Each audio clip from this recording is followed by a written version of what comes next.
নাওয়াইতু আন উসাল্লিল্লাহি তাআলা আরবা রাকাত, সালাসা রাকাত, এরপরে কি আপনার সিনতাই রাকাত, 2 রাকাত, 3 রাকাত, 4 রাকাত, আবার ভুল হয়ে গেলে আবার কি তাকবীর ছেড়ে দিয়ে আবার কি করি, আবার নিয়ত ঠিকঠাক করে নেই। তাহলে এই যে তাকবীরের আগে আমরা আরেকটা কি করলাম, আরেকটা ঢোকালাম, আরেকটা নতুন কি দোয়া ঢোকালাম। এখন এই যে দোয়া ঢোকালাম, যেটা রাসূলের আমলে ছিল না, সাহাবীদের আমলে ছিল না, জিবরিল আলাইহিস সালাতু ওয়াসসালামের শিখানো সালাতের ভিতরে ছিল না, আমরা একটা বাড়ালাম। আমাদের এই বাড়ানো এটা যৌক্তিক না অযৌক্তিক? তাহলে দিন এটা কমপ্লিট না আপনার কি ইনকমপ্লিট? কমপ্লিট দিন। আল্লাহ তাআলা কোরআনে বলছে যে আল-ইয়াউমা আকমালতু লাকুম দীনাকুম ওয়া আতমামতু আলাইকুম নি'মাতি ওয়া রাদিতু লাকুমুল ইসলাম দীনা। যে আজকের দিনে আমি কি করলাম, তোমাদেরকে দিন পূর্ণ করে দিলাম আর ইসলামকে মনোনীত করলাম তোমাদের জন্য। তাহলে দিন হচ্ছে কমপ্লিট। আল্লাহ রাসূল সাল্লাল্লাহু আলাইহি ওয়াসাল্লাম যতগুলো ইবাদত আমাদেরকে দিয়ে গেছেন, সমস্ত ইবাদত পূর্ণাঙ্গ আকারে দিয়ে গেছেন। এর ভিতরে বাড়ানো অথবা ছেড়ে দেওয়া, তাহলে বৃদ্ধি করা এবং ঘাটতি করা কোনোটাই কি আমাদের জন্য বৈধ নয়, হালাল নয়। তো সম্মানিত ভাইরা, আমরা তাকবীরে তাহরিমার আগেই 2টা বাড়তি আমল করি। একটা হচ্ছে জায়নামাজ পাকের দোয়া, আর একটা হচ্ছে কি আপনার নিয়াত। তারপরে রাসূল যেটা বললেন যে ওয়া তাহলিলুহা আত-তাসলিম, তাহলে আল্লাহু আকবার বললে সমস্ত জিনিস আমাদেরকে হারাম হয়ে যাবে, যেগুলো আল্লাহ রাসূল সাল্লাল্লাহু আলাইহি ওয়াসাল্লাম করেছিলেন সেগুলো বাদ দিয়ে কথা বলা বন্ধ, তারপরে অতিরিক্ত নড়াচড়া বন্ধ, তারপরে এদিক ওদিক তাকানো বন্ধ, অনেক কিছু কাজকর্ম আমাদের জন্য হারাম হয়ে যায় আল্লাহু আকবার বলার সাথে সাথে। তারপরে আপনি নামাজ স্টার্ট, আল্লাহুম্মা বাঈদ বাইনি কি বলে শুরু করবেন, তার একটা বিস্তারিত লম্বা চওড়া আপনার কি আলোচনা আছে। আর সর্বশেষ রাসূল সাল্লাল্লাহু আলাইহি ওয়াসাল্লাম যে কথাটি বলেছেন সেটি হচ্ছে যে ওয়া তাহলিলুহা আত-তাসলিম, নামাজ থেকে হালাল হতে হলে সালাম ফিরে দিতে হবে। সালাম যখন আমরা ফিরে দিলাম তখন আমরা নামাজ হতে বেরিয়ে গেলাম। তাহলে নামাজে ঢুকতে হলে আল্লাহু আকবার, নামাজ থেকে বের হতে হলে আপনার কি সালাম, আসসালামু আলাইকুম ওয়া রাহমাতুল্লাহ, আসসালামু আলাইকুম ওয়া রাহমাতুল্লাহ। এখন আমাদের জন্য কি করণীয়? আমরা তো সালাম ফেরার সাথে সাথে কোনো ওয়াক্তে আপনার কি ইমাম সাহেব আপনার কি আল্লাহুম্মা আমিন দিয়ে চুপচাপ থাকে। এরপরে কি বললো না বললো, বারহাক লা ইলাহা ইল্লাল্লাহ আপনার কি দিয়ে দিলাম। এটা বাড়তি করলাম না আপনার কি করলাম? আল্লাহ রাসূল সাল্লাল্লাহু আলাইহি ওয়াসাল্লাম করেছেন, এটা বাড়তি না? এটা একটা বাড়তি জিনিস করলাম। তাহলে সালামের পরে, সালাম থেকে বেরিয়ে যাওয়ার পরে উভয় হাত যে আমরা তুললাম, আর পিছনে আমরাও মুক্তাদি যারা তারাও হাত তুললাম, তোলার পরে চুপচাপ ইমাম সাহেব কি বললো আর আমরাও শুনলাম না, শেষে কি বারহাক লা ইলাহা ইল্লাল্লাহ মুখ মুছে আপনার কি লাফ দিয়ে উঠে সুন্নাত শুরু করে দিলাম। তো এই যে বাড়তি যেটা করলাম এটাকে আমরা বলি কি আপনার দোয়া বা মুনাজাত বা আপনার কি এ সমস্ত আমরা নাম কি আমরা দিই, বিশেষ করে আমরা বলি কি মুনাজাত। তো এই যে মুনাজাত মানে সব কিছু করার পরে আপনার কি মুনাজাতটা না দিলে আমাদের মন ভরে না, আমাদের দিল ভরে না, আমাদের মন এবং দিল কি তৃপ্তি পায় না। এবং আমরা বলি যে বিরিয়ানি টিরিয়ানি যাই খাই না কেন শেষে আপনার কি একটু কি বলে ওটাকে ফিরনি না খেলে, মিষ্টি না খেলে কি ভালো লাগে না। তো আমরাও এরকম মুনাজাতটাকে একটা মিষ্টি বানিয়ে নিয়েছি। এখন আমাদেরকে দেখতে হবে সম্মানিত ভাইয়েরা যে আসলে মুনাজাত এটা তো করতেই হবে। মোনাজাত এটা কি জরুরি একটা বিষয়। আল্লাহ রাব্বুল আলামিনের কাছে গোপনে আমাদের চাইতে হবে, এটা কি আমাদের কি দায়িত্ব, এটা আমাদের করণীয়, আমাদেরকে চাইতে হবে। এখন আমরা কিভাবে চাইব, কিভাবে মোনাজাত করব, সেই বিষয়গুলো অবশ্যই আমাদেরকে কোরআন এবং হাদিসের আলোকে নিয়ে আসতে হবে। আল্লাহ রাসূল সাল্লাল্লাহু আলাইহি ওয়াসাল্লাম নামাজ ফরজ হওয়ার পরে 11 বছর কি করেছেন, সালাত আদায় করেছেন, কি করেননি? 11 বছর কি করেছেন, সালাত আদায় করেছেন। এই 11 বছরের সালাতের ভিতরে আল্লাহ রাসূল সাল্লাল্লাহু আলাইহি সাল্লাম বহু বিষয়ে আপনার কি বিপদে পড়েছিলেন, কি পড়েননি? যুদ্ধ থেকে শুরু করে, স্ত্রীদের থেকে শুরু করে এরকম বহু সংকটে আল্লাহ রাসূল সাল্লাম পড়েছিলেন। কিন্তু ওই সমস্ত সংকট থেকে মুক্তি পাওয়ার জন্য ফরজ নামাজের পরে সম্মিলিতভাবে সাহাবায়ে কেরামদেরকে নিয়ে 5 ওয়াক্ত সালাতের তার 11 বছরের জিন্দেগিতে একদিনও মুনাজাত করেননি।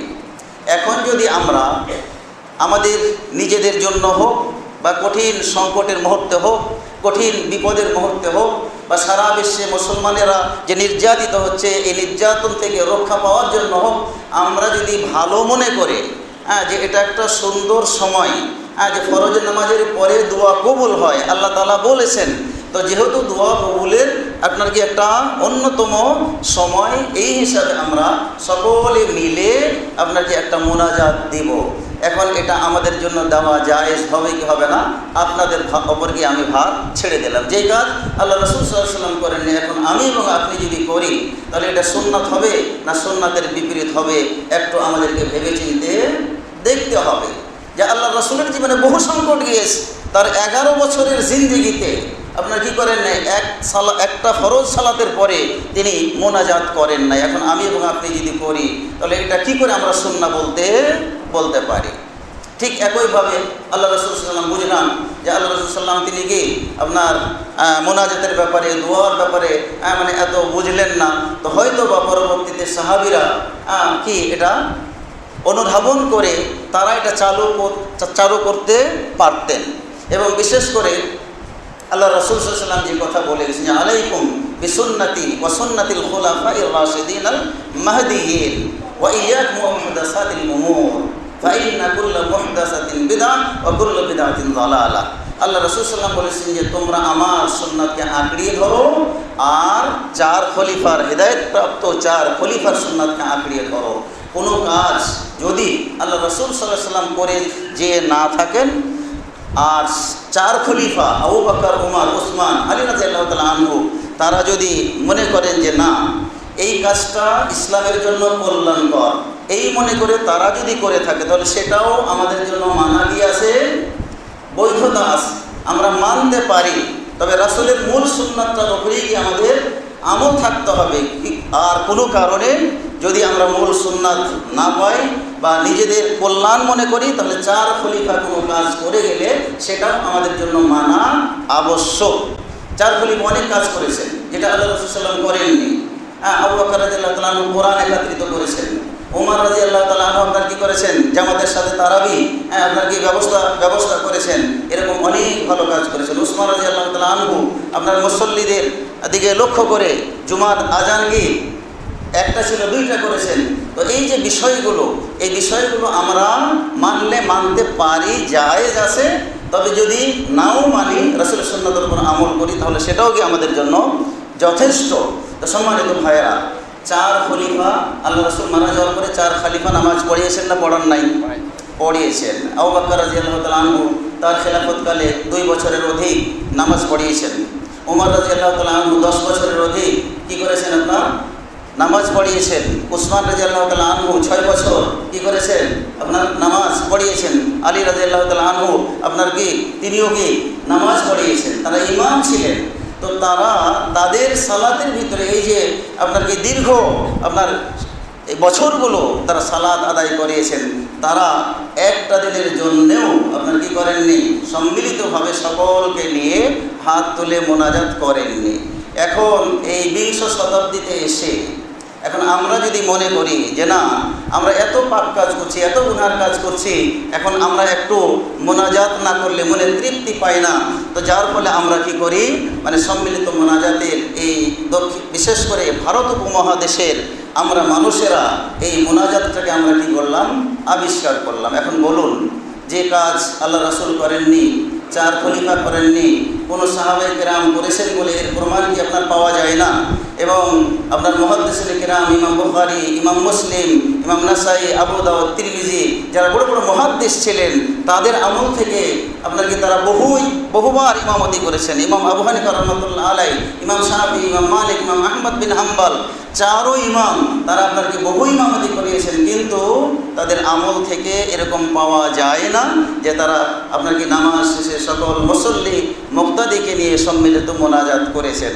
তাহলে যারা সালাফ, যারা আমাদের পূর্বসূরি, যাদের অনুসরণ করা আমাদের জন্য আবশ্যক, তাদের কাউরি আমলে যদি আপনার পাওয়া না যায়, আর আমরা দোয়া কেন্দ্রিক যে সমস্ত আয়াত, দোয়া কেন্দ্রিক যে সমস্ত হাদিস, সেই হাদিসগুলোকে সামনে নিয়ে এসে এখন যদি আমরা মনে করি যে আমরা বর্তমান জামানার একজন সংস্কারক, দিনের সংস্কারক, এগুলো থেকে আমরা রিসার্চ করে গবেষণা করে সম্মিলিত মোনাজাতকে যদি প্রমাণ করার চেষ্টা করি, তাহলে এটা কি বুদ্ধিমানের কাজ হবে বলুন? এটা তো বুদ্ধিমানের কাজ হতে পারে না। যে আমরা এখন খুব বেশি বুঝছি, আমরা বর্তমানে আপনার কি টেকনোলজির যুগ, আপনার মিডিয়ার যুগ, আমরা এখন আরও বেশি তাদের চেয়ে বুঝছি। আমরা নিজেরা ইসলামটাকে, কোরআন এবং হাদিসটাকে নিজের মতো করে বুঝে এখন যদি বলি যে সম্মিলিত মোনাজাত এই দলিলের ভিত্তিতে জায়েজ, সম্মানিত ভাইয়েরা, বহু মাসআলা নিয়ে ইমামদের ভিতরে ইখতিলাফ হয়েছে। 4 ইমাম, ইমাম আবু হানিফা, শাফি, মালিক, তারপর আহমদ বিন হাম্বল, অনেক মাসআলা নিয়ে বহু ইখতিলাফ হয়েছে, বহু মতানক্য হয়েছে। কিন্তু কোনো ফিকার কিতাবে আপনার এই সম্মিলিত মোনাজাত, সালাতের পরে সম্মিলিত মোনাজাত, এই মাসালাটি নিয়ে তাদের মাঝে কোনো মতানক্য বা বিভিন্ন আকওয়ালকে আপনার পাওয়া যায় না। এখন বলুন, তাহলে আমরা এরকম একটি ইবাদত সম্মিলিতভাবে কি করে আমরা করতে পারি? আমাদের জন্য জায়েজ হবে কি হবে না, এই দায়িত্বভার আপনাদের উপর।